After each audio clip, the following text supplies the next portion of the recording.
Hari ini ada orang yang terbujur di ruang ICU, tidak bisa berwudu, tidak dapat duduk, mau bertayamum pun mesti ditayamumkan orang lain. Padahal kemarin dia adalah orang yang gagah perkasa dengan harta dan kekuasaannya. Tapi begitulah hidup, semuanya serba tiba-tiba dan tanpa diduga dia datang. Senang dan susah, sakit dan sehat, hidup dan mati dalam kuasa Allah Subhanahu wa ta'ala. Menetes air mata menyesal, namun yang lalu tak dapat diulang kembali. Sayup-sayup suara azan dari menara masjid menembus lubang-lubang angin di celah jendela. Air mata penyesalan masih ada, alhamdulillah, masih diberikan Allah Subhanahu wa ta'ala sakit.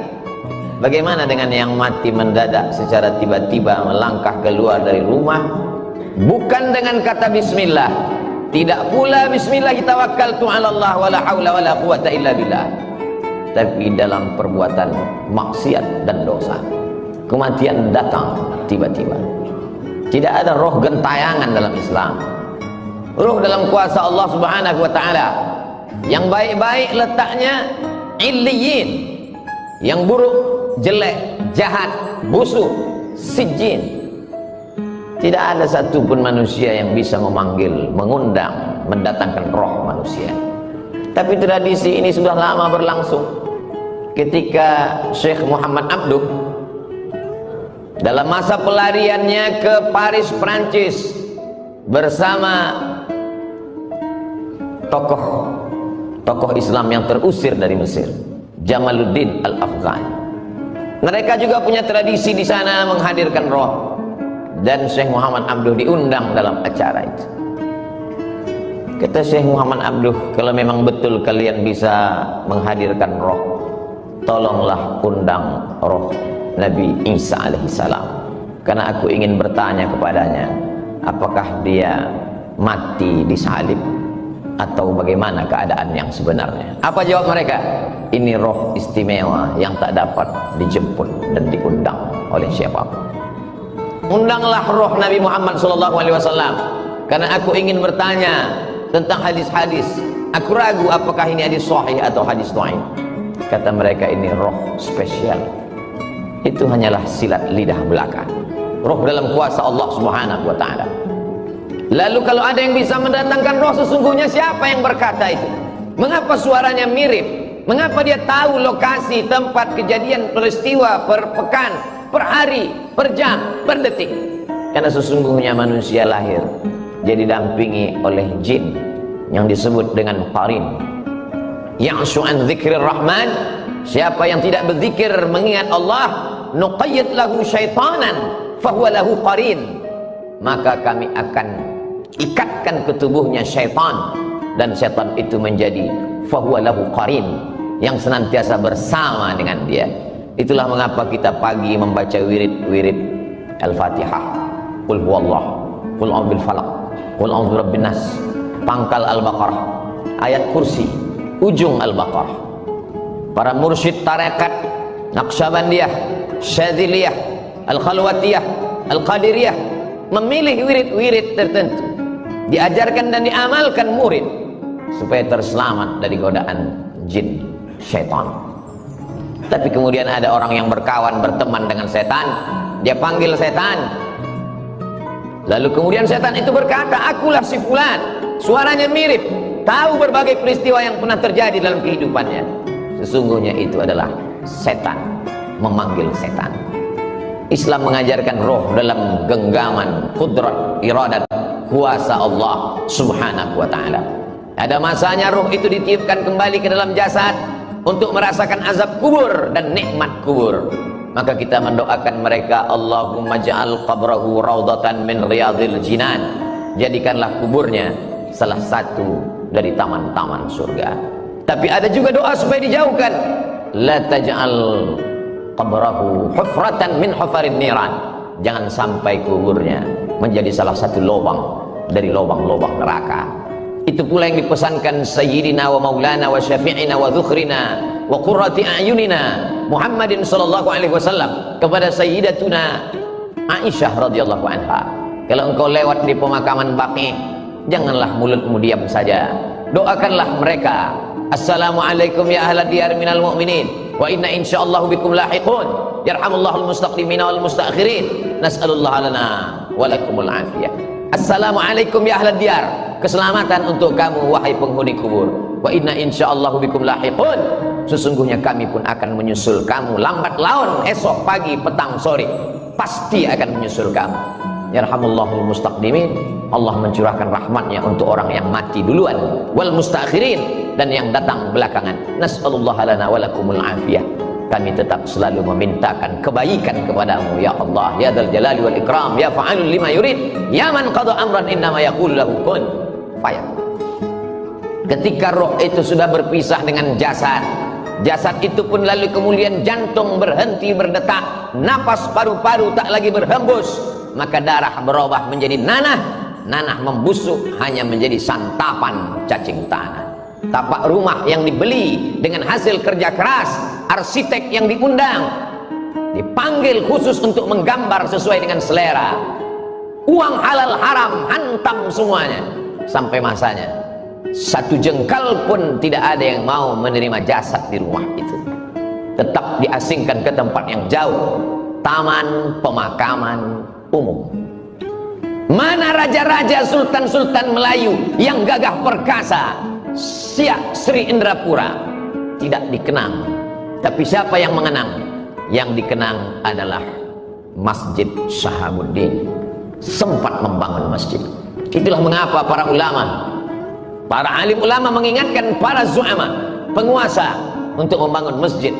Karena ketika ruh sudah berpindah ke alam barzakh, barzakh artinya pemisah, dia tidak disebut dengan dunia karena orangnya sudah mati meninggalkan dunia. Dia tidak disebut dengan akhirat karena alam masih terkembang, dunia belum kiamat. Pemisah antara dunia dengan akhirat, dia adalah alam barzakh. Mana bupati, gubernur, dan wali kota? Semuanya selesai dalam 2 periode, mati menghadap Allah. Tapi masjid yang pernah dia bangun dalam wilayah kekuasaannya, namanya tak dikenal, tak diingat orang, tapi pahala tetap mengalir ke liang lahat kuburnya. Ketika kekuasaan masih ada di ujung tangan, tanda tangan masih berlaku, tolonglah agama Allah, karena semuanya hanya sekedar mimpi belaka. An-nasu niyam, manusia ini semuanya tertidur. Falamma matu, ketika mereka mati, intabahu, barulah mereka tersadar, terbangun dari tidur yang panjang, lelap sampai mengigau. Ternyata hanya mimpi jadi orang kaya, mimpi menjadi penguasa, mimpi menjadi orang yang dipuja-puja. Ketika kematian datang, semuanya tinggal baju besar, kemewahan dan kemegahan, harta benda kendaraan. Sedetik setelah kematian, dia mulai dibagi-bagi, dipotong-potong, dicabik-cabik oleh ahli waris. Kalau anak sempat disekolahkan ke pondok pesantren tahfiz Quran, dia yang akan mengantar sampai ke liang lahat, dia yang akan mengiring ke pemakaman, dia yang turun ke bawah meletakkan ke liang lahat, dia tempelkan hidung orang tuanya, karena begitu yang diajarkan menurut sunnah Rasulullah SAW. Setelah itu dia ke atas, dia bacakan talqin, dia kirimkan doa, di tengah malam dia terjaga, menetes air matanya berkata, Rabbighfirli wa liwalidayya warhamhuma kama rabbayani shaghira. Anak tak sempat dididik karena kesibukan dunia, punya jabatan tidak sempat dipakai untuk menolong agama, harta dipergunakan untuk perkara yang sia-sia, hidup sejenak, tapi resiko yang dirasakan khalidina fiha abada, kekal untuk selamanya. Orang-orang yang mati itu ditanya oleh Allah Subhanahu wa ta'ala, apa yang kalian inginkan hai orang mati? Apa kata mereka? Laula akhartani ila ajalin qarib, berikanlah kami tambahan ajal waktu supaya kami bisa hidup sekejap, sedetik, semenit ya Allah. Kalau kuburi kau hidup, kau mau apa? Fa as-saddaqa, aku mau bersedekah. Wa akum minas salihin, aku ingin beramal saleh. Dulu waktu disiakan, kalau masih sempat wudhu zuhur untuk sholat asar, karena sholat asar hampir saja waktu zuhur itu berakhir, masih lagi di ujung laknat Allah, tapi masih turun rahmat Allah. Tapi kalau sholat itu tinggal nyata tanpa ada beban karena dilakukan berkali-kali, la kafarata laha illa dzalik. Tidak ada yang bisa menebus salat kecuali salat itu sendiri. Semua tinggal menjadi kesia-siaan. Wa qadimna ila ma amilu min amalin. Semua amal perbuatan yang sudah kau lakukan dulu, kami datangkan, kau lihat, kau pandang di depan kelopak matamu. Faja'alna haba'an mansura. Kami jadikan amal itu terbang seperti debu dihembus angin, tepung melayang di udara, tak bermakna, tak dapat menolong. Padahal orang-orang beriman melihat amal kebaikannya, faman ya'mal mithqala dzarratin khairan yarah wa man ya'mal mithqala dzarratin syarran yarah. Tapi apa mau dikata? Kata-kata tak lagi bermakna. Penyesalan hanya tinggal derita yang dibawa menghadap Allah Subhanahu wa taala. Kalau pernah memaksa-maksakan diri untuk sholat duha agak 2 rakaat, kalau pernah memaksa-maksakan mata untuk tahajud, meneteskan air mata di tengah malam, kalau pernah memaksa-maksakan diri untuk menyisihkan uang belanja 1, 2, 3 sak semen, 1, 2, 3 meter pembebasan tanah, pembangunan masjid. Kalau kau tidak hafal Quran, biayailah anak penghafal Quran. Kelak dia akan mengajar menjadi imam, mengalir juga setetes 2 tetes pahalanya. Kalau kau tidak pernah menuntut ilmu agama, tak dapat lagi menghafal karena dipangkal panjang, dibaca yang panjang lupa yang pendek, dibaca pangkal hilang yang ujung, diulang ujung melayang yang pangkal. Maka bantulah fakir miskin dan du'afa, karena itu sajalah lagi satu-satunya harapan yang dapat menolong ketika ajal tiba menghadap Allah Subhanahu wa taala. Sampai masanya yarji'us nani, yang 2 pulang ke rumah, maluhu, mobilnya, surat tanahnya, STNK, BPKB, semua kembali pulang ke rumah.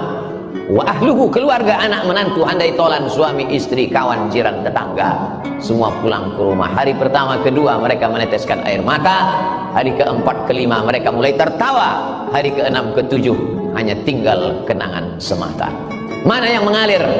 Kalau pernah mengajarkan Al-Fatihah, alif bata, diamalkan anak cucu keturunan. Mana yang tetap mengalir sampai kematian? Kalau pernah mewakafkan Al-Quran, tak dapat Al-Quran surat Yasin, sehari 2 hari sempatkan menjenguk fakir miskin, yatim dan du'afa, mengusap kepala mereka, 1, 2, 3 bungkus, semeter 2 meter, 1, 2, 3 sak. Itu sajalah yang dapat menolong di hadapan Allah Subhanahu wa ta'ala. Ismasyita, hidup sesuka hatimu. Mau hidup dengan cara Fir'aun, silakan. Mau hidup dengan cara Qarun, silakan. Mau hidup dengan cara apapun, silakan. Fa innaka mayyit, karena sesungguhnya kau akan jadi mayat, kau akan menjadi bangkai, kau akan diperebutkan oleh cacing tanah. Semuanya akan kembali menghadap Allah. Yang jahat mati, yang baik pun mati. Semua orang siap mati, tapi tak banyak yang memikirkan apa yang akan dihadapi setelah kematian.